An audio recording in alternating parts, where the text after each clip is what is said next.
What's good, everybody? And welcome to Tune Check episode 7. I'm your host, Chris.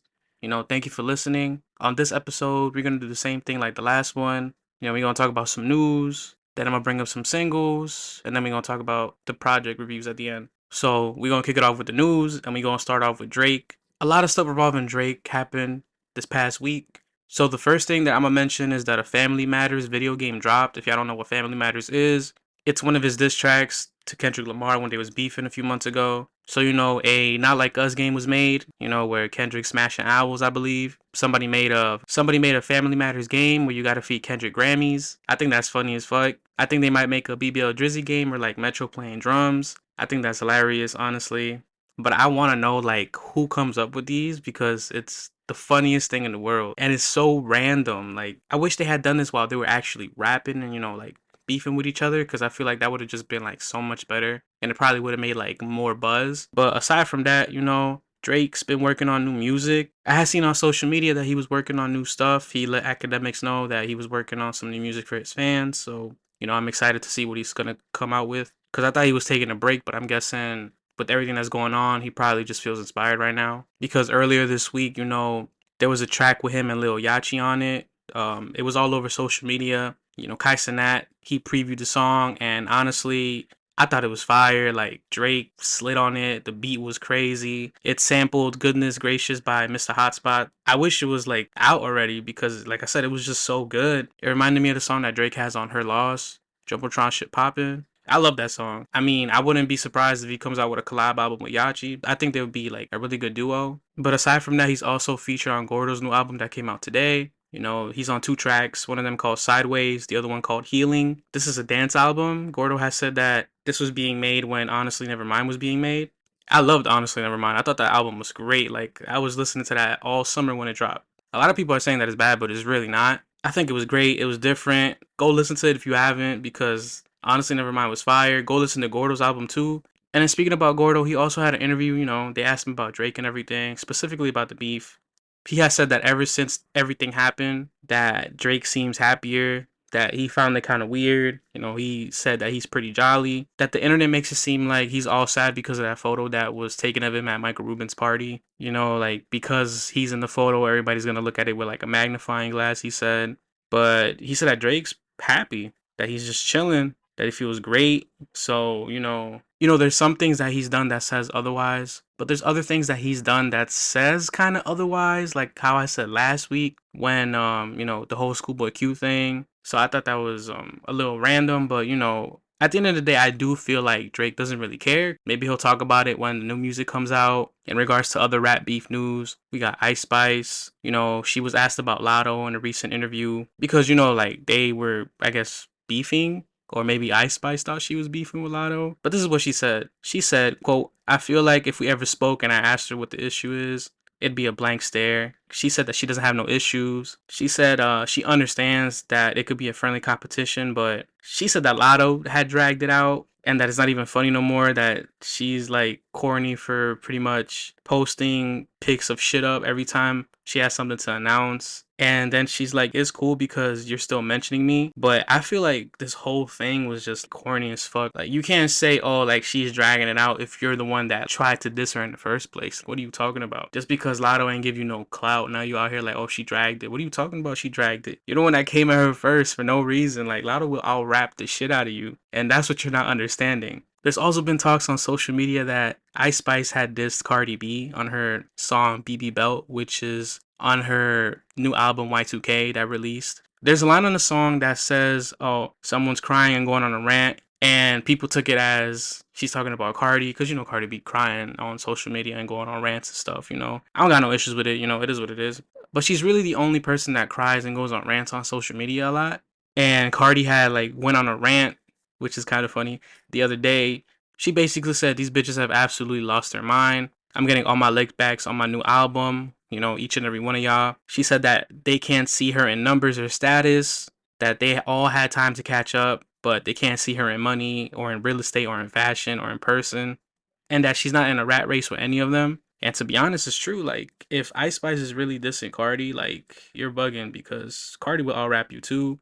Cardi's bigger than you. She'll always be bigger than you. Honestly, like Ice Spice, she's boring. She can't rap. She can't really do nothing. She don't really got too much to offer, to be honest. And I feel like she's really just trying to like copy Nicki right now. Like there's been a lot of things with her copying Nicki. And I think it's kind of corny. Like I had listened to her new album too, and that was just trash. Like she ain't really do much. It's 20 minutes of just boring shit. But I feel like she didn't get enough clout from Lotto, and now she's trying to get some from Cardi. And honestly, like Cardi, don't even entertain that. Like you said, you're bigger. You know, you got a bigger status. Just leave it how it is. Let her be. Don't even say nothing, because that's what's been happening this year, you know. But, you know, in regards to Lotto, she announced that she's dropping her new album, Sugar Honey Iced Tea, on August 9th. And, you know, I'm going to check it out. I'm going to come with a review and everything. You know, I think Lotto's been doing really good recently. Her new single, Big Mama, I think that song is fire, especially like the beat switch in the middle. Like, she went off on the second half, bro. Like, that shit is crazy. But she had released a trailer teasing the album, and she had released a trailer teasing the album. She recreated some scenes from the movie ATL. If y'all don't know what ATL is, or if y'all never seen the movie, go check it out. You need to watch it. That shit is a classic. You know, she also got T.I. in the trailer, which is dope. Like, you know, T.I. is fire. But like I said, I think this album's gonna be great. So, you know, I'm excited. Next month is looking pretty good with the album releases. So I'm definitely excited to check all that music out. We're all gonna have a good time. We about to eat. But in regards to more music being teased, you know, we also got Frank Ocean. He's currently working on new music, but I feel like he's been working on new music for like a minute now. At least like drop something new or give us like a little snippet from something like right now. If you need some help, Frank, you know, let me know. I ain't the biggest producer, the best one or anything, but just let me know, bro. I got you, you know. You know, just say the word or or ask somebody else for help or something. I don't know, but you got to drop something, bro. Like we've been waiting. Like we've been waiting patiently. But moving on from that, we also got The Weeknd. He's been teasing music for his last installment to his recent trilogy. He's having a show in Brazil, you know, which sold out. So I feel like he will probably play some new songs there. Maybe he's gonna like start rolling it out after the show. I wouldn't be surprised if he drops like around the fall or something. But let's see what happens. But I'm excited, you know, like I like The Weeknd. I liked his earlier works better than whatever he's dropping now, but you know, he's still a good artist. So I'm excited to see what it's gonna sound like, and I'm excited also to see like what happens after he kills The Weeknd, because he said that he's gonna kill The Weeknd. Let's see like how he goes about that. But on some more exciting news and good news, we got a few accomplishments that I wanted to talk about. We're gonna start off with Jay-Z, you know, one of the GOATs. He earned his third RIAA Diamond single with Empire State of Mind. And the crazy thing about this is when I had read this a few days ago, literally at that time, Empire State of Mind was playing like in the background, like in some store I was in, which is crazy as hell. Like, you know, talk about coincidence, right? So, like I said, this marks his third Diamond single. And this also marks Alicia Keys' first Diamond single. So, shout out to them. You know, I remember when the song came out, I was in like middle school. Everybody was playing this, from the teachers to people on the streets, people in stores, the mall. It was all over the place. It was an anthem, and it still is. So, you know, shout out to them again. Congratulations. And then we also got J. Cole. He earned his first Diamond single with Middle Child, which is dope. You know, it happened pretty fast too. I'm honestly surprised he doesn't have any more, but I'm happy though. You know, he's one of the GOATs too, and he's, you know, getting the recognition he deserves. I can't wait for his new album. Might Delete Later was fire. I still listen to that to this day, so you know, I'm looking forward to more. But congrats to him as well. But that's it for the news section. Now we're gonna move on to the singles, and the first one I'm gonna talk about is Will Smith. He released a song with Jaden and Russ. It's called Work of Art. Man, like the last song Will Smith released a few weeks ago was fire. This one is fire. His bars on this song is ridiculous. Like he still got it, bro. Like he sounds so good. Like he made the song so much better. He carried the song and everything. Like his delivery on it, his flow. I fuck with it heavy. So go listen to it. And then the next song we got is Josiah. He released a song called Sarah. I only like this song because of the beat mostly. Like he was rapping about some girl he smashed called Sarah. You know, typical rap shit nowadays. But I thought it was fire. The cover of the song is cool. You know, it's Chainsaw Man in the back, so that's another reason why I wanted to listen to it, because I like the cover art. Overall, like it's a good like song to just get hyped up. And then the next artist that released a fire song is Lust. His song is Greenlight. Man, I think Lust went off. This is one of my favorite songs to come out this past weekend. Like he had some really good fire verses. You could tell he had a lot of fun with this song too. So shout out to Lust. And then after that we got DDG. He dropped Copy My Drip. This song was hard, but on this song, he reminded me a lot of Young Thug. Like, he sounded like Young Thug a lot. So I thought it was funny that he made a song Copy My Drip just to sound like Young Thug, but it is what it is. Regardless, it's a good song, but his flow on this like song was fire, went perfectly well with the beat. So shout out to him. He should make a song with his actual voice. I think it'll be like the funniest thing in the world. But and then next we got DJ Premier. He released a song with Rick Ross, Lil Wayne, and Big Sean. It's called You Don't Stop. I love these kind of beats. It was a Rick Ross beat, you know, those beats that he be rapping over on his albums. And he does a really good job when he raps over these beats. I feel like that's where he shines the most, which is why I like listening to him. I wish Big Sean had like a longer verse or maybe like a verse on his own. I think he was just on the hook. It's all right, you know, his album's dropping soon, so you know, we could let it slide. But I wish he had like a longer verse though. And then Lil Wayne was at the end. Man, they saved the best for last because he ate on this track. Like, I'm excited for the Carter 6 and Wayne is about to rap his ass off. But stay tuned for that because Wayne is really about to drop. Be fucking excited. And then next we got Central C. He released a song called Gen Z Love. You know, I fuck with Central C. He always delivers on his shit. I think he's a great rapper. And this was another example of his like, you know, skills as a rapper. You know, the beat was cool. It's not your typical trap beat, you know. It's a little on the softer side, but he slid on it regardless. You know, he's basically rapping and using a lot of like Gen Z terms and references throughout the whole thing. Like the wordplay is pretty dope. Like he did his thing on this. It's really a great single, so go check it out. After that, we got Young Nudy. He released John Wayne. You know, this is produced by Metro Boomin, who's been like real dominant in these recent years and you know the 2020s right now. He's really doing his thing and I love this era that he's in. You know, like I can't wait. I'm still waiting for the Jid mixtape. I'm still waiting for fucking the third installment for Heroes and Villains or Heroes and Villains series. But Young Nudy, his flow is like really consistent on this song. He switches it up towards the second verse, but regardless, this song is a hit. I think like it's fire as fuck. You know, it's about shooting guns and shit, but I think it's fire. Like I really fuck with it, and Young Nudy did his thing. So shout out to both of them. And then the last two songs we're gonna talk about, the R&B songs. There wasn't really too much R&B to like. There wasn't really too much R&B that came out this weekend. But the first one is from Mooney Long. She released her song "Ruin Me." You know, Mooney, she's always gonna serve her vocals. Always gonna kill it with the vocals. She's a great artist. I love how she sings. I love her range. It's dope.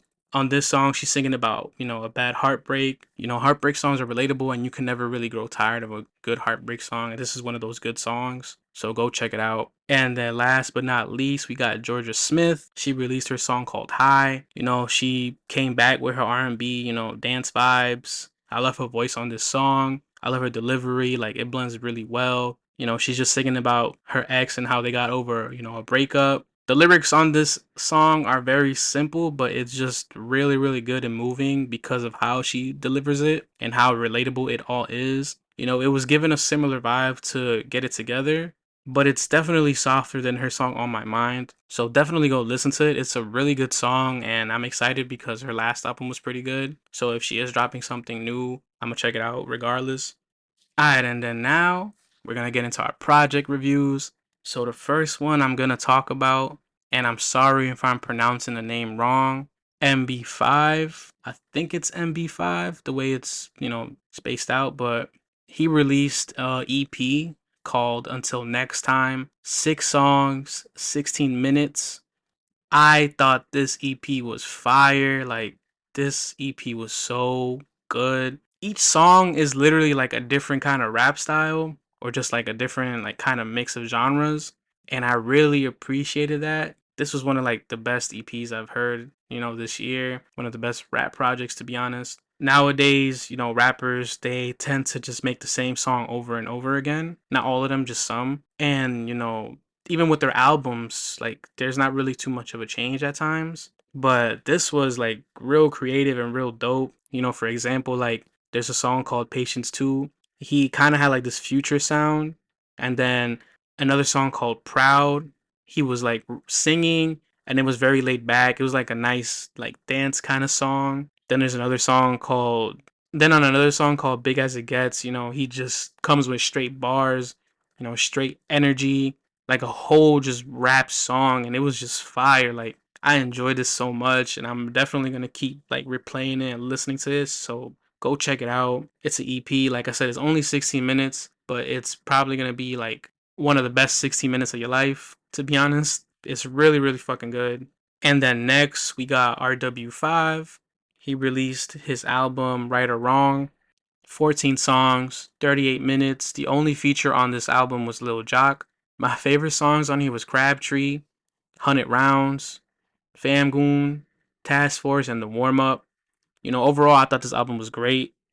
As I was listening to this, I kept getting reminded of like Trippie Redd, Young Thug and Roddy Ricch. I feel like he had similar sounds that they make on this album. Like if they were all one person, I feel like this would be him. And I really was fucking with it. I liked the mix of that. I liked his sound. I liked how he was rapping over everything. It was very consistent. I thought it was fire. The production on this album was great too. He really did his thing on this. And then last but not least, we got DJ Mustard, Faith of a Mustard Seed. 14 songs, 51 minutes. He has so many fucking features on here that I'm not gonna name all of them. If you want to know what the other features are, go listen to the album because it's great. But I'm gonna just mention a few. He got Ty Dolla $ign, he got Future, Kirk Franklin, A Boogie, Blast, Roddy Ricch, Charlie Wilson, Young Thug, Kodak, Travis, and then a couple others. But like I said, I'm not gonna mention all of them. Go listen to it.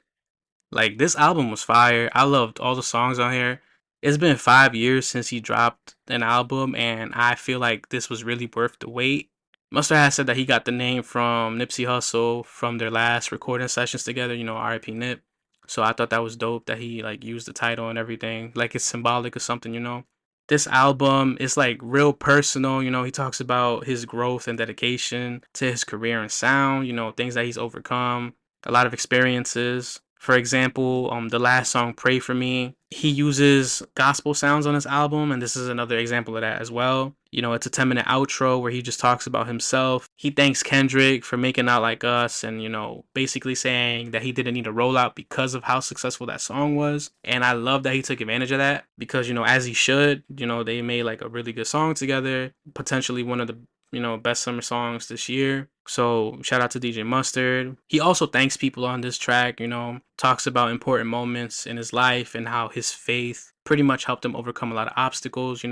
So I thought that was dope, very inspiring, very relatable. We all got shit that we got to do your best and make it work. I feel like this is his best work to date. Considering that it did take 5 years, like I feel like not one moment was wasted and he really did his thing on this. I don't even know if it took 5 years to make this, but if it did, like I said, not one moment went to waste because this album was great. Even like the way that he went about placing certain features on certain tracks was just great. Like he chose the right artists for the right songs, and that was just dope because sometimes there are songs where it doesn't really need a feature on certain projects from other artists, or like where the feature doesn't really match the vibe and flow of it. But he did a really good job, choosing and placing where everybody should go and who should be a part of what. This album has like, that LA sound, but there's also a few like club bangers, and then there's also a lot of gospel elements as well and some R&B elements too. So that was dope to listen to. This album made me want a collab album between Ty Dolla $ign and Uncle Charlie, like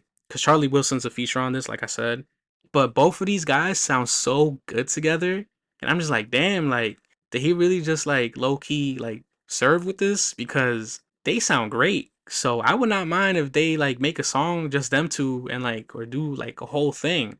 That would be fire. Both of them are on 2 tracks on this album. The first one is a song for Mom, and then the other one is Mines. Like I said, they sound great together, so I would not mind it at all. So go listen to these songs.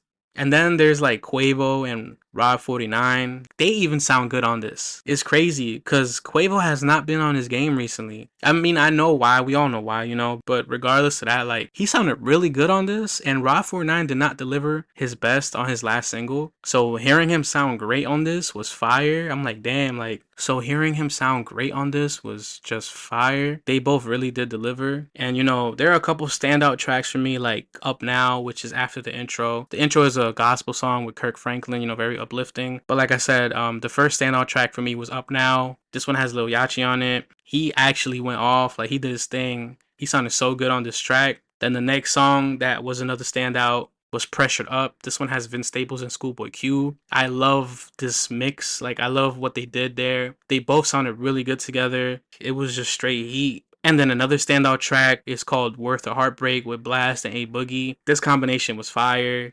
And then another standout song that I wanted to talk about is called One Bad Decision. This is with LMA and Roddy Ricch. Roddy Ricch was featured a few times on his album, and he did a really good job too. But this song with both of them was hard. Like, they did their thing. LMA did her thing. Her last album was kind of like a little sleeper, but I feel like she delivered a really good feature on this track. But like I said before, this album was just so good, and it's definitely going to be in my top 10 for the year. I didn't expect to like this album as much as I did, and I've been listening to it like crazy. He chose a really good time to drop this album because there wasn't any other names or any other big names that dropped this past weekend. But I feel like even with that, he still would have done great. But I'm happy he chose right now to drop, following the hype that he has with Not Like Us. He rode that hype and definitely used it to his advantage, which is great. He didn't, roll out to nothing like he said on his song at the end of the album. The production on here is so good. It's so masterful. Like, he's basically in his prime right now with this one, and I cannot wait to see what else he has in store. So shout out to DJ Mustard. Shout out to everybody on this album. I'm definitely going to keep listening to this because it was just great. So please check it out. Please run his numbers up. And that's it for this episode. Thank you guys for listening. I really appreciate it. Go check out my other episodes. Comment, like, subscribe, follow me on your socials. If there's any music that you guys want me to listen to that's out that I didn't mention, let me know. I'll check it out. I'll give my review. I hope you all have a great week ahead, and I'll catch y'all next time. Peace.